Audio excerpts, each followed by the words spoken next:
Welcome to our colorful phonics adventure! Today, we explore fun words ending in am. Let's start with our first word, bam. Next, we have jam. Yummy fruit jam on toast. Jam. Now, say ram. This silly sheep is a ram. Ram. Here comes dam. A strong structure holding water. Dam. Do you see Pam? A friendly little girl named Pam.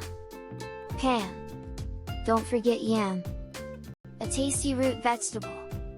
Yam. How about cram? We cram books in our bags. Cram. And lastly, ham.